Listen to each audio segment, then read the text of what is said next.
आकाशवाणी दिल्ली प्रस्तुत करता है विशेष फोन इन कार्यक्रम रेडियो डॉक्टर।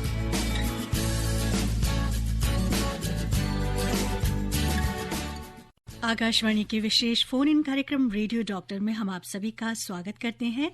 मैं हूं आपके एंकर सुजाता रथ और आज हमारे साथ हैं हमारे expert doctor Nikhil Gupta, professor of surgery. Doctor Nikhil Gupta, बहुत बहुत स्वागत है। नमस्कार। नमस्कार और धन्यवाद मुझे यहाँ आमंत्रित करने के लिए।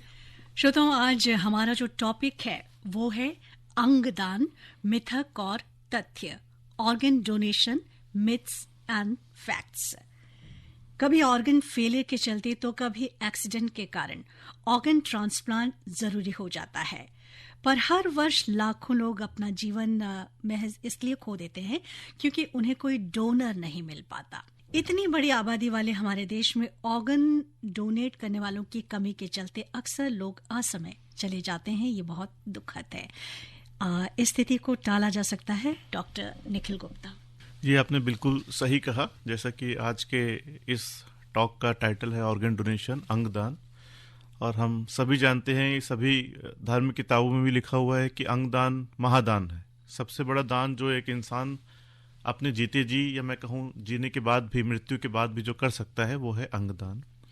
और अगर हम अंगदान की ज़रूरत की बात करें, अपने देश की बात करें, हमारे देश में लगभग 1,60,000 लोग ऐसे हैं जिनको अंगदान की ज़रूरत है। और इस समय सिर्फ हमारे पास 12,000 डोनर्स हैं। मैं लिविंग डोनर्स की बात कर रहा हूँ, सिर्फ 12,000 हैं। तो डेफिनेटली इस मुद्दे पर लोगों में जागरूकता जगाने की ज़रूरत है। लोगों को ज़्यादा से ज़्यादा आगे आने की ज़रूरत है। वो ये शपथ लें, वो ये प्लेज लें कि अपनी मृत्यु के बाद वो अपने अंगों को दान करेंगे, और इस तरीके से वो 3, 4, 5 या 6 लोगों में एक नई जिंदगी का संचार कर सकते हैं। बिल्कुल ठीक कहा डॉक्टर गुप्ता आपने। तो क्यों कतराते हैं लोग, क्यों झिझकते हैं अंगदान की शपथ लेने से? मिथक और फैक्ट्स क्या है, इस बारे में चर्चा होगी। और अगर आप अंगदान करना चाहते हैं तो उसकी प्रक्रिया क्या है, ये भी, इस मुद्दे पर भी चर्चा होगी।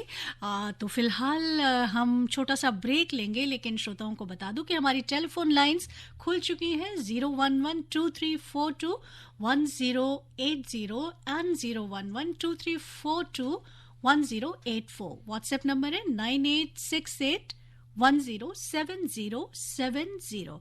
तो हम छोटा सा ब्रेक लेते हैं, उसके बाद लौटेंगे आज के बहुत ही महत्वपूर्ण टॉपिक पर। आप सुन रहे हैं विशेष फोन इन कार्यक्रम रेडियो डॉक्टर, और आज के इस विशेष फोन इन कार्यक्रम रेडियो डॉक्टर में हमारा जो टॉपिक है वो है अंगदान, मिथक और तथ्य, organ donation, myths and facts. Doctor Nikhil Gupta हमारे साथ हैं, हमारे एक्सपर्ट, प्रोफेसर सर्जरी। तो डॉक्टर निखिल गुप्ता, हमने शुरुआत की कि अंगदान क्यों ज़रूरी है और किस तरह से हमारे देश के बहुत सारे जो लोग हैं जिन्हें आवश्यकता होती है अंगों की, और डोनर के ना मिलने के चलते वो अपना जीवन खो देते हैं। तो यहाँ पर मिथक की बात आ रही है। क्या भ्रांतियां हैं डॉक्टर साहब, क्यों लोग झिझकते हैं अंगदान करने से? देखिए, मुझे लगता है जो सबसे बड़ी भ्रांति हमारे देश के लोगों के मन में अक्सर आती है अंगदान के बारे में, कि उनको लगता है कि शायद अंगदान से मृतक के शरीर जो है वो बिगड़ जाता है, वो खराब हो जाता है, या हम कुछ ऐसी चीज़ निकाल लेते हैं जो लोगों को पता चलेगा वो खराब लगेगा। ये एक भ्रांति लोगों के मन में रहती है। तो इसमें मैं सब यही कहना चाहूँगा कि अगर हम मृतक के शरीर से जब कॉर्निया निकाला जाता है, जैसे अगर उसने अपनी मृत्यु से पहले ये प्लेज किया हुआ है नेत्रदान के बारे में, तो डॉक्टरों की टीम जब आंख से कॉर्निया निकालती है तो एक आर्टिफिशियल आई लगाती है और आईलिड को बंद कर दिया जाता है। तो देखने में बिल्कुल पता नहीं चलता कि नेत्र का दान किया हुआ है इस व्यक्ति ने। ऐसे ही अगर उसके शरीर से बोन मैरो या बोन को निकाला जाता है तो वहां पे एक रॉड, आर्टिफिशियल रॉड लगा दी जाती है। कि सारी चीजें मैं इसलिए बता रहा हूँ कि जो ये भ्रांति है कि रिश्तेदारों को या दोस्तों को, देखने वालों को शरीर भद्दा लगेगा, शरीर बिगड़ गया है, ऐसा पता चलेगा, ऐसा इस बात का बिल्कुल ध्यान रखा जाता है और शरीर को पूरी तरीके से कवर करके बॉडी को रिश्तेदारों को दिया जाता है। और बॉडी के बिगड़ने की जो एक भ्रांति रहती है वो निरर्थक है, मैं कहूंगा, और ये लोगों को अपने मन से निकाल देना चाहिए। जी, एक कॉलर की बात सुन लेते हैं, उसके बाद इस टॉपिक को हम जारी रखेंगे। हेलो। हाँ जी। हाँ, नमस्कार मैम। हाँ नमस्कार, गुरविंदर जी बोल रही हैं? रघुविंदर जी? हाँ, गुरविंदर सिंह कठा बोल रहा हूँ। हाँ जी, बोलिए। डॉक्टर गुप्ता जी को भी नमस्कार। जी नमस्कार गोविंद जी। सर, मैं ये जानना चाहता हूँ, कोई व्यक्ति अपने जीवन काल में बॉडी के कौन कौन से अंगों को डोनेट कर सकता है ताकि उसकी डेथ के बाद वो निकाले जा सके और किसी का भला हो और उसको वो मिल जाए। दूसरा, अगर किसी की डेथ हो जाती है तो कितने घंटे में ऑर्गन्स निकाले जा सकते हैं? आपने बड़ा अच्छा सवाल पूछा। तो आपके माध्यम से और इस आज रेडियो के प्रोग्राम के माध्यम से मैं सभी श्रोताओं को ये बताना चाहूँगा कि गवर्नमेंट ऑफ इंडिया, भारत सरकार की जो एक ऑर्गेनाइजेशन है जिसके हम नोटो कहते हैं, जो डील करती है tissue, human tissue and human organ transplant से, उसकी वेबसाइट है और उस पर एक प्लेज फॉर्म है। उसमें अगर हम रजिस्टर करें और वो प्लेज फॉर्म भरें तो उस प्लेज फॉर्म में ऑर्गन्स की लिस्ट है कि कौन कौन से ऑर्गन्स हम डोनेट करना चाहते हैं अपनी मृत्यु के बाद। और उसमें आप वो लिस्ट देखें अगर तो बहुत लंबी लिस्ट है। उसमें कॉर्निया है, उसमें लिवर और किडनी है जो हम सबको पता है। उसके अलावा आजकल हम पैनक्रियाज भी डोनेट कर सकते हैं, हम छोटी आंत डोनेट कर सकते हैं, लंग है, हार्ट ट्रांसप्लांट है। तो ये सारे ऑर्गन्स जो हैं जो हम अपने उस प्लेज फॉर्म में हम चेक बॉक्स को टिक कर सकते हैं कि ये सारे ऑर्गन्स जो हैं हमारी मृत्यु के बाद शरीर से निकाल कर किसी भी ज़रूरतमंद को दिए जा सकते हैं। दूसरी बात आपने पूछी घंटों के बारे में। तो हर ऑर्गन का देखिए उसका जो स्पैन है या निकालने का टाइम वो अलग अलग है और ये एक्सपर्ट डिसाइड करते हैं। एक बार अगर किसी व्यक्ति ने जो अंगदान करने का इच्छुक है, अगर उसने वो रजिस्टर करके प्लेज फॉर्म भर दिया है और अपनी फैमिली को अपनी विश के बारे में बता दिया है, तो उसकी फैमिली का ये कर्तव्य बनता है कि अगर कभी किसी कारण से उस व्यक्ति की मृत्यु हो जाती है तो वो जल्दी से जल्दी जो ऑर्गन डोनेशन सेंटर है जिनका नंबर उस कार्ड में लिखा होता है वो वहाँ पे फ़ोन करें और डॉक्टर्स की टीम उनके घर पर आएगी और वो उनके बॉडी से ऑर्गन्स निकालने की प्रक्रिया को शुरू कर देंगे। धन्यवाद डॉक्टर साहब। और आपका प्रोग्राम सुनकर लगता है कि काफी लोगों की भ्रांति दूर हो जाएगी। शुक्रिया। और वातारत मैडम, आपको भी नमस्कार, धन्यवाद। नमस्कार, थैंक यू सो मच। एक व्हाट्सएप मैसेज आया डॉक्टर गुप्ता और ये लिखा है देहरादून से अनिमेश कुकरेती ने। ये लिखते हैं कि सबसे पहले आपको शुभकामनाएं, आपके माध्यम से अंगदान प्रसारण को सुनने का सौभाग्य मिला।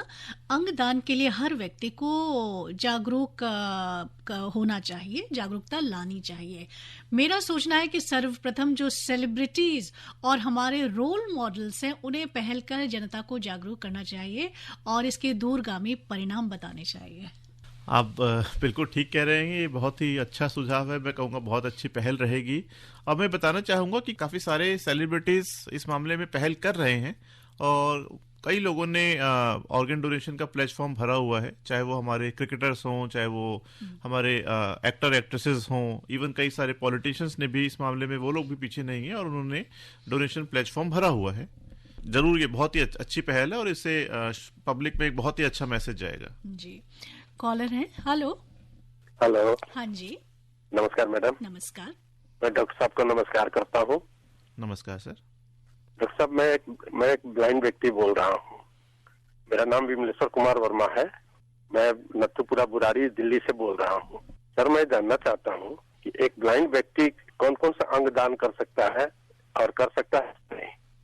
मैं बताना चाहूँगा कि ज़रूर ये एक मैं आपकी तारीफ करना चाहूँगा कि खुद एक कमी के बावजूद आपने ये हिम्मत दिखाई और आपने इस बारे में अपनी इच्छा व्यक्त करी और अपने क्वेश्चन आपने सामने रखे। तो मैं कहना चाहूँगा कि एक ब्लाइंड व्यक्ति भी एक बाकी इंसानों की तरह अपने शरीर के बाकी सभी ऑर्गन्स डोनेट करने का प्रण ले सकता है, चाहे वो जैसे मैंने बताया हार्ट है, लिवर है, किडनी है, पेनक्रियाज, इंटेस्टाइन, स्किन। तो इन सभी ऑर्गन्स को डोनेट करने का आप प्लेज ले सकते हैं और आप में और कोई कमी नहीं है। आप किसी भी साधारण इंसान की तरह शरीर के अन्य अंगों को डोनेट करने का प्रण ले सकते हैं। सर, मैं अपनी बॉडी दान करना चाहता हूँ।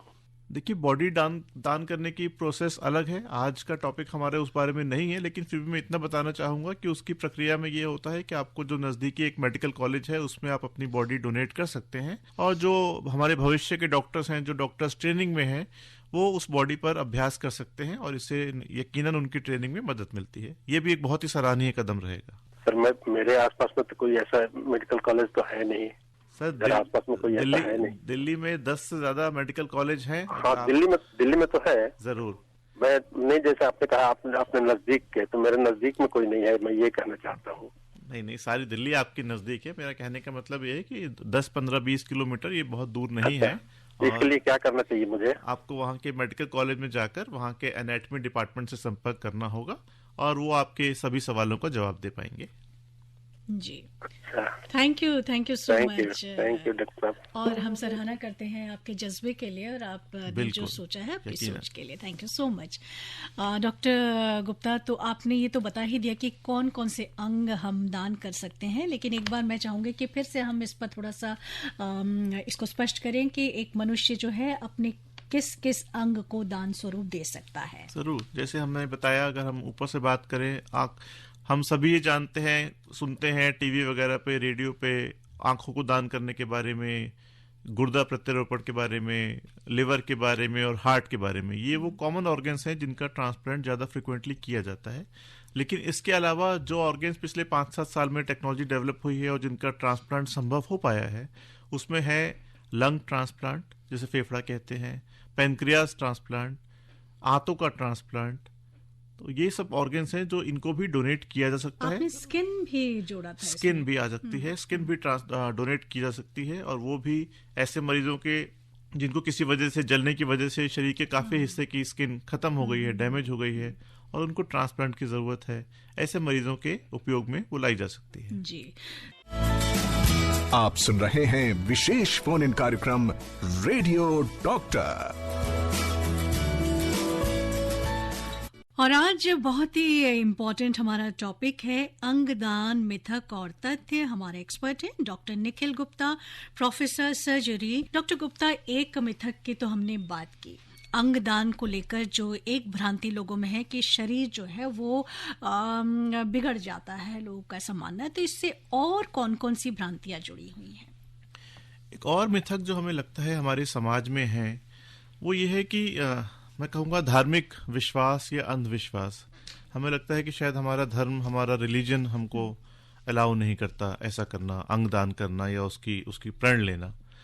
तो उसमें मैं ये कहूँगा कि हम किसी भी धर्म की बात करें, चाहे वो धर्म आत्मा की बात करता हो या रूह की बात करता हो या सोल की बात करता हो, सभी धर्म कहते हैं कि आदमी की मृत्यु के पश्चात वो आत्मा, वो रूह या सोल इस शरीर को लेकर, शरीर को छोड़कर निकल जाती है और परमात्मा में विलीन हो जाती है। तो जब इस शरीर को उस आत्मा ने, उस रूह ने छोड़ दिया है, परमात्मा के पास चली गई है, तो मैं नहीं मानता कि कोई भी धर्म हमें अंगदान करने से रोकता है। मैं सभी लोगों से कहना चाहूँगा, सभी श्रोताओं से, कि वो अपने अपने धर्म के जो भी गुरु हैं या जिनको भी वो मानते हैं, फॉलोअर्स हैं, चाहे वो पुजारी हो, पादरी हो, उनके मौलाना हो, वो उनसे मिलें और उनसे पूछें कि क्या उनका धर्म अंगदान करने से रोकता है।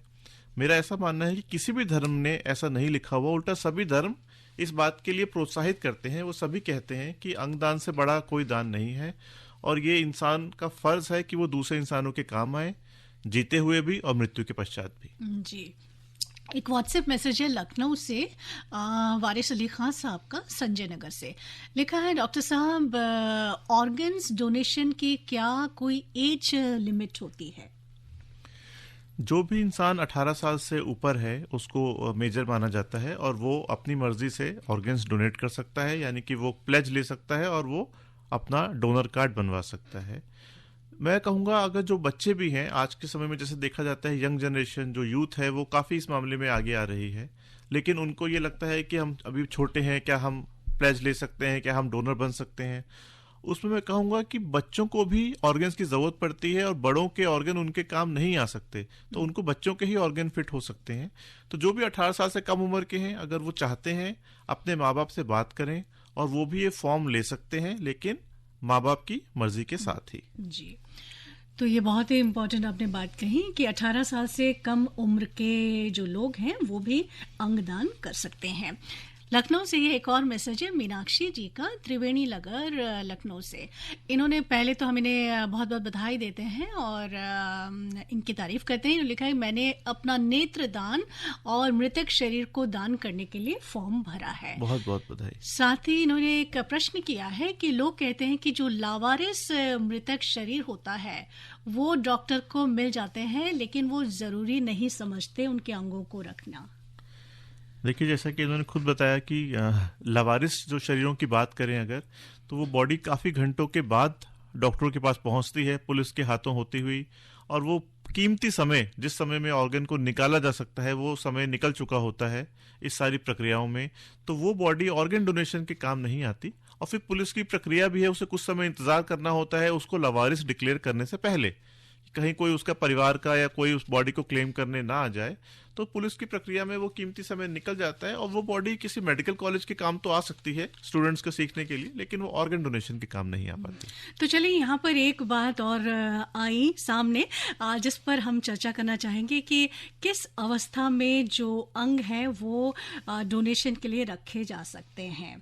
तो लेकिन हम श्रोताओं से कहेंगे कि आप हमारे साथ जुड़े रहिए रेडियो डॉक्टर के साथ। हमारे डॉक्टर हैं डॉक्टर निखिल गुप्ता, और टॉपिक है अंगदान, मिथक और तथ्य। आप सुन रहे हैं विशेष फोन इन कार्यक्रम रेडियो डॉक्टर। और रेडियो डॉक्टर में एक बार फिर हम डॉक्टर निखिल गुप्ता का स्वागत करते हैं, जो कि हमारे एक्सपर्ट हैं आज, प्रोफेसर ऑफ सर्जरी। टॉपिक है अंगदान, मिथक और तथ्य। तो डॉक्टर गुप्ता, हम बात करने जा रहे थे कि अंगदान के लिए क्या क्या ज़रूरी है, कौन सी सिचुएशन ज़रूरी है, और किस अवस्था तक अंगों का दान किया जा सकता है।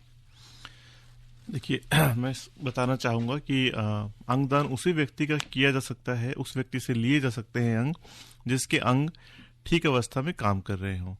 तो इसके लिए हमको पहले समझना पड़ेगा, एक टर्म होता है brain stem death. Brain stem death का मतलब है कि मरीज बिल्कुल अपने, आप कह सकते हैं, आखिरी स्टेज में है और उसके दिमाग ने काम करना बंद कर दिया है, सिर्फ उसका दिल धड़क रहा है। दिल धड़क रहा है तो इसका मतलब शरीर के सभी अंगों को खून पहुंच रहा है और वो ठीक हालत में है, और ऐसी अवस्था में उस व्यक्ति के शरीर से अंगों को निकाला जा सकता है और वो किसी और व्यक्ति के काम में आ सकते हैं। एक भ्रांति इससे रिलेटेड भी है कि क्या ब्रेन स्टेम डेथ जिस आदमी की हो चुकी है, क्या वो दोबारा जिंदा हो सकता है? लोगों को ये भी लगता है, या एक भ्रांति है मैं कहूँगा लोगों के मन में। तो मैं कहूँगा कि नहीं, ब्रेन स्टेम डेथ डिक्लेयर करने की एक बहुत लीगल प्रोसीजर है। उसके लिए गवर्नमेंट ऑफ इंडिया, भारत सरकार ने गाइडलाइन पूरी बनाई हुई है। 3-4 डॉक्टरों की टीम है जो उस मरीज का चेकअप करती है और ये डिक्लेयर करती है कि ये ब्रेन स्टेम डेथ हो चुकी है, यानी कि अब ये इरिवर्सिबल स्टेज है, अब ये मरीज ठीक नहीं हो सकता है, ये प्रैक्टिकली खत्म हो चुका है, लेकिन इसके अंग अभी तक ठीक हैं। अगर हम उसके दिल का बंद होने का इंतजार करेंगे तो फिर उसके ऑर्गन्स काम में नहीं आ पाएंगे। यही वो समय है जिस समय उसके ऑर्गन्स निकाल के काम में लाए जा सकते हैं। जी, तो डॉक्टर साहब, कई बार हम देखते हैं कि कोई मरीज जो है होता है बहुत समय तक आईसीयू में रहता है या कोमा में चला जाता है, तो ऐसे मरीजों को आप इसी श्रेणी में रखेंगे? नहीं, देखिए, कोमा एक अलग कंडीशन है। कोमा से आदमी वापस आ सकता है, हम सभी ये बात जानते हैं, लेकिन ब्रेन स्टेम डेथ तो मतलब दिमाग उसका जा चुका है, he is already dead you can say. लेकिन सिर्फ और सिर्फ हम समय का इंतजार कर रहे हैं, क्योंकि हार्ट जो है वो ऑटोनोमस ऑर्गन है, वो और 48 घंटे 72 घंटे तक धड़क सकता है। तो उसके लिए ये टर्म बनाया गया है ब्रेन स्टेम डेथ, और ये जो 48 से 72 घंटे हैं यही सबसे क्रूशियल हैं, जिसमें जो डॉक्टरों की टीम है वो फैमिली से बात करती है, फैमिली को काउंसिल करती है, और अगर फैमिली तैयार होती है तो इस आदमी के ऑर्गन्स निकाले जा सकते हैं। तो डॉक्टर साहब ने जो बात अभी कही वो एक उत्तर था, हमारे एक लिसनर ने भी यही जानना चाहा था, झारखंड से कालेश्वर ठाकुर जी, इन्होंने भी यही पूछा था कि अंगदान करने से पहले किन किन बातों का ख्याल रखा जा सकता है। डॉक्टर साहब, यहाँ पर जो इनकी जो बात है कि अंगदान करने से पहले किन किन बातों का ख्याल रखा जा सकता है, तो कुछ बीमारियां हैं जिनके चलते शायद जो मरीज है उनके अंगों को नहीं लिया जा सकता है। बिल्कुल सही कहा आपने। मैं बताना चाहूंगा, जैसे अगर किसी मरीज को एडवांस्ड कैंसर है, पूरे शरीर में कैंसर फैला हुआ है, तो उसके ऑर्गन्स हम नहीं निकाल सकते। ऐसे किसी मरीज को अगर HIV इन्फेक्शन है, उसके ऑर्गन्स भी हम नहीं निकाल सकते हैं। तो इसी तरीके से अगर मरीज इन्फेक्शन की बहुत ज्यादा एडवांस स्टेज में है, कैंसर की बहुत ज्यादा एडवांस स्टेज में है, तो उसके आदमी के ऑर्गन्स किसी और आदमी के काम में नहीं आ सकते। जी हाँ दोस्तों, एक ऐसी प्रक्रिया, एक ऐसा कार्य, पुण्य का कार्य, जिसके बाद आप कभी दुनिया को अलविदा नहीं कहते। जी हाँ, अंगदान। अंगदान के बाद आप इस दुनिया में हमेशा हमेशा के लिए रह जाते हैं, अपने अंगों के माध्यम से अपने कर्मों के माध्यम से। आप किसी को नया जीवन दे सकते हैं, आप किसी के चेहरे पर फिर से मुस्कान ला सकते हैं, आप किसी को फिर से ये दुनिया दिखा सकते हैं। जी हाँ, अंग दान करके आप फिर से किसी की जिंदगी को नई उम्मीद से भर सकते हैं और कभी भी दुनिया से अलविदा नहीं ले सकते। तो आज का जो हमारा टॉपिक है यही है दोस्तों, organ donation myths and facts, और हमारे expert doctor Nikhil Gupta, professor of surgery. तो डॉक्टर गुप्ता, अंगदान को लेकर और क्या-क्या चुनौतियां डॉक्टर्स के सामने आती हैं? एक जो चुनौती हमने देखी है कि लोगों के मन में ये बात रहती है कि अगर मैंने प्लेज फॉर्म भरा है और कभी मेरी तबीयत खराब हुई और मैं आईसीयू में हूँ, और अगर मेरे ट्रीटिंग डॉक्टर्स को या जो डॉक्टर मेरा इलाज कर रहे हैं उनको ये पता चल जाए कि मैं एक पोटेंशियल ऑर्गन डोनर हूँ, मैंने प्लेज फॉर्म भरा हुआ है, तो शायद वो मेरी देखभाल ठीक से नहीं करेंगे। ये भी एक भ्रांति लोगों के मन में रहती है। तो मैं आपके माध्यम से सभी श्रोताओं को बताना चाहूँगा कि जो आईसीयू की टीम है या डॉक्टर की टीम जो आपका इलाज कर रही है उसका, और जो ऑर्गन ट्रांसप्लांट या डोनेशन टीम है, वो दोनों अलग अलग टीम है, उनका आपस में कोई लिंक नहीं है। और जो ट्रीटिंग टीम है उसका तो मेन काम, सबसे बड़ा काम पहले उस मरीज का इलाज करना है, उसकी जान बचाना है। उसकी जान बचाने के बाद फिर प्रायोरिटी कि अगर पूरी कोशिशों के बावजूद भी वो मरीज को नहीं बचा पाते, तब बात आती है कि क्या उसके ऑर्गन्स किसी और के काम में आ सकते हैं या नहीं आ सकते। तो ये बात ट्रीटिंग टीम के दिमाग में बिल्कुल भी नहीं होती कि किस आदमी ने डोनेशन की प्लेज ली हुई है और किसने नहीं ली हुई है। उस समय उनका पूरा ध्यान सिर्फ उस मरीज की जान बचाने में रहता है। जी। कुछ कॉलर्स हैं। हेलो। हाँ जी, सुजाता दत्त मैडम जी को हाथ जोड़कर प्रणाम। बहुत बहुत प्रणाम। और डॉक्टर साहब को भी मेरा सादर प्रणाम। नमस्कार जी। डॉक्टर साहब, रघुविंदर सिंह चट्ठा बोल रहा हूँ, सुभाष नगर, नई दिल्ली से। बताइएगा। और मेरा सवाल ये है कि जो लोग ये अंगदान के प्रति तरह तरह की भ्रांतियां फैलाते हैं, क्या उनके खिलाफ कार्रवाई करने के लिए हमारे संविधान में कोई प्रोविजन है? क्योंकि ये तो कातिल हुए। अगर किसी के अंगदान से किसी की जान जाती है तो उसके जिम्मेवार तो यही है। नंबर 2 कि जो ब्लड डोनेशन करते हैं तब कोई भ्रांति नहीं होती, जब उनको चाहिए होता है तब कोई भ्रांति नहीं होती। लेकिन वहां पर भी डॉक्टर लेते हुए ब्लड कहते हैं कि अगर किसी को बीपी या शुगर है उसका ब्लड नहीं लेंगे, या फिर जिन्होंने 24 आवर्स पहले कोई एंटीबायोटिक ली है तो उनका भी ब्लड हम नहीं ले सकते। तो क्या ये बात ठीक है? कृपया बताने का कष्ट कीजिएगा। देखिए, पहले आपका जो पहला सवाल का जवाब मैं देना चाहूँगा, तो मैं यही कहना चाहूँगा कि ये एक बहुत ही पुण्य का काम है और इसमें किसी भी तरह की जोर जबरदस्ती या कोई पारिश्रमिक या कोई सजा करने का कोई फायदा नहीं है। हम सबका यही कर्तव्य बनता है कि हम समाज में जागरूकता फैलाएं और लोग खुद ही इस नेक काम में, इस पुण्य काम के लिए आगे आएं और ये प्रण लें, ये शपथ लें कि वो अपनी मृत्यु के बाद अपने अंग दान करेंगे। पहली बात। दूसरी बात, जैसा आपने बताया कि ब्लड डोनेशन के लिए बीपी या शुगर देखी जाती है, तो उसमें मैं कहूँगा वो ब्लड डोनेशन के लिए कुछ पैरामीटर्स अलग हैं, क्योंकि वो आदमी बिल्कुल ठीक ठाक अवस्था में, हमें देखना होता है कि अगर हम उसके शरीर से कुछ एक मात्रा में खून निकालेंगे तो कहीं ये उसको किसी तरीके से नुकसान तो नहीं पहुंचाएगा। जबकि हम जब अंगदान की बात कर रहे हैं वो हम मृत्यु के पश्चात की बात कर रहे हैं। उस आदमी की मृत्यु हो चुकी है और फिर हमें ये देखना होता है कि क्या उसके अंग इस अवस्था में हैं कि नहीं कि वो निकाल के किसी और के काम में आ सकें। जी। थैंक यू डॉक्टर साहब। Thank you Sujata madam. Welcome. तो डॉक्टर साहब, हम चुनौतियों की बात कर रहे थे, तो और चुनौतियां और क्या क्या आ सकती हैं? एक चुनौती की मैं बात और करना चाहूँगा कि मुझे लगता है कई लोगों के दिमाग में ये रहता है कि शायद जो अमीर लोग हैं या जो जिनके पास रिसोर्सेज हैं, वो शायद ऑर्गन ट्रांसप्लांट की जब उनको ज़रूरत पड़ती है तो वो लिस्ट को, एक क्यू को जंप कर सकते हैं, उनको प्रायोरिटी मिल जाएगी, तो ऑर्गन डोनेशन करने का क्या फ़ायदा। मैं ये सोच के दे रहा हूँ कि ये किसी गरीब ज़रूरतमंद के काम आएगा, लेकिन वो किसी कोई अमीर आदमी उसको ले जाएगा। ये भी बात जो है कई लोगों को रोकती है ऑर्गन डोनेशन से। मैं सभी को ये बताना चाहूँगा कि ये शायद अकेला ऐसा, मैं कहूँगा, ऑपरेशन है या इलाज है जो एक लॉ से गवर्न होता है। भारत सरकार ने एक कानून बनाया हुआ है और वो कानून अपने आप में काफ़ी सख्त है। उस लिस्ट को, उस क्यू को जंप करना इम्पॉसिबल है। और ऑर्गन डोनेशन की एक पूरी लिस्ट है, उसके जो रेसिपिएंट्स हैं, जो वेटिंग लिस्ट है, वो पूरी की पूरी कानून के दायरे से बंधी हुई है। और उस लिस्ट में अमीर और गरीब सब बराबर है। जिसको भी जरूरत है वो अपने नंबर की वेट करता है और जब उसका नंबर आता है तभी उसको ऑर्गन मिल सकता है। तो लिस्ट जंप करने का इसमें कोई भी स्कोप नहीं है। हाँ, बस हमको वो पूल बढ़ाना है। अगर नंबर ऑफ डोनर्स बढ़ेंगे हमारे पास तो हमारी जो रेसिपिएंट की लिस्ट है या जो लोग हम कहेंगे वेटिंग लिस्ट है वो धीरे धीरे छोटी होती जाएगी। मैं सभी श्रोताओं को बताना चाहूंगा कि बड़ी खुशी की बात है कि हमारे देश में करीब आज के समय में 36 से 37 हजार ऐसे लोग हैं जो ऑर्गन ट्रांसप्लांट के बाद स्वस्थ हालत में घूम रहे हैं इस देश में। 37 हजार वो नंबर है उनका। 35 हजार लोगों को लिविंग डोनर्स से ऑर्गन मिले हैं और 2,500 को कैडेवर से या मृत्यु के पश्चात जिन लोगों ने अपने अंग दान किए हैं उनके अंग उनको लगे हुए हैं और वो आज के समय में एक स्वस्थ जीवन जी रहे हैं, अपने परिवार का ध्यान रख पा रहे हैं। जी, बहुत बहुत ही पॉजिटिव बात आपने बताई। एक कॉलर हैं। हेलो। हेलो, नमस्कार मैम। हाँ, नमस्कार जी, गुप्ता जी को, डॉक्टर गुप्ता जी को भी नमस्कार मेरी। नमस्कार सर, मेरा ये सवाल है कि मरने के बाद तो अंगदान हो, लेकिन क्या जीते जी भी किसी शरीर का कोई पार्ट दान कर सकते हैं क्या? जरूर। हम जीते जी अपना गुर्दा दान कर सकते हैं और लिवर दान कर सकते हैं, क्योंकि हम सभी जैसे बात जानते हैं कि शरीर में 2 गुर्दे होते हैं, 2 किडनी होती हैं और एक किडनी पे भी इंसान एक नॉर्मल जिंदगी व्यतीत कर सकता है।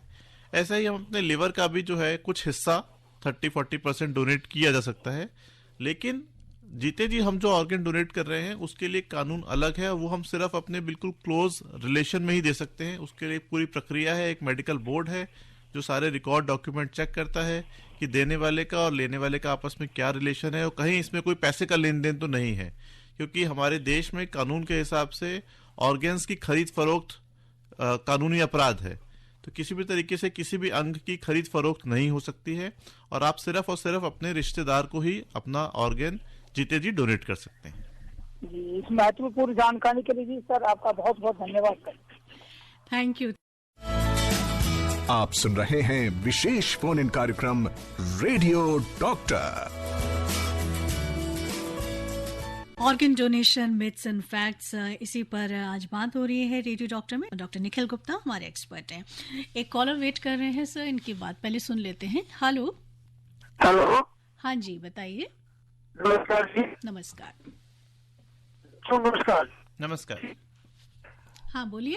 कॉर्निया डैमेज हो, रेटिना डैमेज हो, तो उसके अलावा वो उसकी काम आते हैं डोनेट होने के बाद? लाइन कुछ क्लियर नहीं है सर, आप थोड़ा सा एक बार मैं फिर ये कह रहा हूँ। हेलो। हाँ जी, हाँ जी, अब बोलिए। किसी का कॉर्निया और रेटिना अगर डैमेज हो डॉक्टर साहब किसी वजह से, तो उसको और क्या उसकी डोनेशन में क्या काम आता है? नहीं, मैं बताना चाहूँगा कि मरीज का कॉर्निया जो है वो इस्तेमाल किया जाता है और उसी के काम आ सकता है जिस मरीज में कॉर्नियल ब्लाइंडनेस है, यानी कि जिसके कॉर्निया खराब होने की वजह से जिसको अंधपन का रोग हुआ है। लेकिन जिस मरीज का रेटिना खराब अगर हुआ है और उसको कॉर्निया ट्रांसप्लांट करने से भी फायदा नहीं होगा, क्योंकि रेटिना होता है पीछे की तरफ का पर्दा। अगर रेटिना में खराबी है तो वो कॉर्निया ट्रांसप्लांट से ठीक नहीं होगी और सिर्फ कॉर्निया की जिसको खराबी है उसको अगर कॉर्निया हम ट्रांसप्लांट कर दें तो वो मरीज एक नॉर्मल तरीके से देख पाएगा। डॉक्टर, रेटिना जो है ये आर्टिफिशियल भी जाता है? आपकी आवाज ठीक से नहीं पहुंच पा रही है हम तक। रेटिना भी तो आर्टिफिशियल लग जाता है? रेटिना आर्टिफिशियल अभी उस बारे में रिसर्च चल रही है मैं कहूंगा, लेकिन अभी तक साइंसदानों ने उतनी तरक्की नहीं करी है। आप कह सकते हैं, हम उम्मीद कर सकते हैं कि भविष्य में एक ऐसा समय आए जब हम रेटिना का ट्रांसप्लांट भी कर पाए। जी। डॉक्टर गुप्ता, कई बार क्या होता है कि लोग प्लेज फॉर्म तो भर देते हैं डोनेशन के लिए, अंग दान करने के लिए, लेकिन फैमिली को सूचित नहीं करते हैं, फैमिली को इसमें शामिल नहीं करते, क्योंकि उनको लगता है कि हो सकता है कि फैमिली मेंबर्स अपोज करें उनके इस डिसीजन का। तो इस बारे में क्या नियम है और क्या जानकारी आप देना चाहेंगे? ये बहुत ही आपने ज़रूरी सवाल पूछा और मैं सभी श्रोताओं को बताना चाहूँगा कि देखिए, अंगदान का जो फैसला है ये मैं कहूँगा व्यक्ति का अपना फैसला नहीं होता और ये बहुत ज़रूरी है हर किसी के लिए कि वो प्लेटफॉर्म भरने से पहले अपनी फैमिली से इसको डिस्कस करे, उनको कॉन्फिडेंस मिले, उनको अपनी इच्छा बताए। और मेरा ऐसा मानना है कि परिवार भी उसकी इच्छा का ज़रूर सम्मान करेगा, क्योंकि जिस समय ये ज़रूरत पड़ेगी, भगवान ना करे जब कभी उसकी हालत जो डोनर है जिसने प्लेटफॉर्म भरा हुआ है वो जब अस्पताल में होगा, आईसीयू में होगा, उस समय वो ये फैसला नहीं ले पाएगा। और अगर फैमिली को पता ही नहीं है या पता होने के बावजूद भी फैमिली उसके इस फैसले के खिलाफ है, तो उसका वो भरा हुआ प्लेज फॉर्म या उसकी इच्छा जो है वो उसका सम्मान नहीं हो पाएगा, उसके ऑर्गन्स डोनेट नहीं हो पाएंगे, क्योंकि उस समय जो डॉक्टर से बात भी उसकी फैमिली ही कर रही होगी, वही उस मरीज की इच्छा डॉक्टर फैमिली को बता पाएगी, डॉक्टर्स को बता पाएगी, और उसकी मृत्यु के उपरांत जो टीम को इन्फॉर्म करना है, ये वाला काम भी फैमिली मेम्बर्स को ही करना है। इसलिए मैं कहूँगा कि सभी पूरी फैमिली का एक ये मिला जुला फैसला होता है, और ये ज़रूरी है कि हर पोटेंशियल डोनर अपनी फैमिली को अपने जीते जी अपने फैसले से अवगत कराए और उनको पूरा विश्वास मिले। बिल्कुल। और अगर आप ऐसा नहीं करेंगे तो आपके प्लेज फॉर्म भरने का कोई फायदा नहीं होगा, क्योंकि अगर आपके मरने के बाद आपके परिवार से ही पूछा जाएगा कि वो चाहते हैं कि नहीं। और डॉक्टर साहब, अभी हम कुछ देर पहले खर्च की बात कर रहे थे, तो ऐसा एक सवाल आ गया है जिसमें लिखा है, इन्होंने मीनाक्षी जी का ही है व्हाट्सएप मैसेज, कि जब कोई अंग लगवाता है तो कितना खर्च लिया जाता है? देखिए, अंग लगवाने में जो खर्च की बात है, ये हर अंग के हिसाब से अलग अलग होता है, अस्पताल के हिसाब से अलग अलग होता है।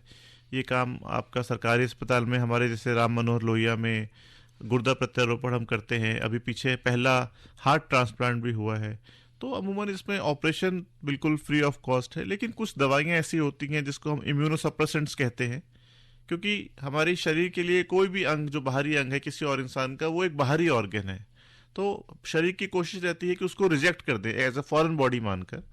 तो इम्यून सिस्टम को थोड़ा सा मॉडिफाई करने के लिए या सप्रेस करने के लिए कुछ दवाइयाँ दी जाती हैं, वो दवाइयाँ मरीज को खरीदनी पड़ती हैं।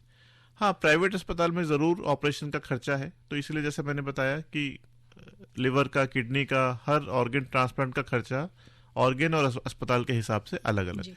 तो अब वक्त बहुत थोड़ा है, तो हम आखिर में ये जानना चाहेंगे कि ये प्लेज फॉर्म कहाँ से प्राप्त किए जा सकते हैं और कौन कौन से हॉस्पिटल्स हैं जो इस मुद्दे को देखता है। इसके बारे में भारत सरकार ने जो ऑर्गेनाइजेशन बनाई है नोटो, इसकी एक वेबसाइट है, और मैं सभी श्रोताओं को बताना चाहूँगा कि वो इस वेबसाइट पे ज़रूर जाएं। इस वेबसाइट पे एक प्लेज फॉर्म है, पहले आपको रजिस्टर करना पड़ेगा, अपना एक अकाउंट बनाना पड़ेगा, और फिर आप ऑनलाइन ये प्लेज फॉर्म भर सकते हैं। इसमें ऑर्गन्स की लिस्ट है कि आप कौन कौन से ऑर्गन्स को डोनेट करने के इच्छुक हैं। उसको जैसे आप टिक करेंगे और प्लेज फॉर्म को भरेंगे तो आपको एक डोनर कार्ड इशू हो जाएगा जो ज़िंदगी भर आपके पास रहेगा।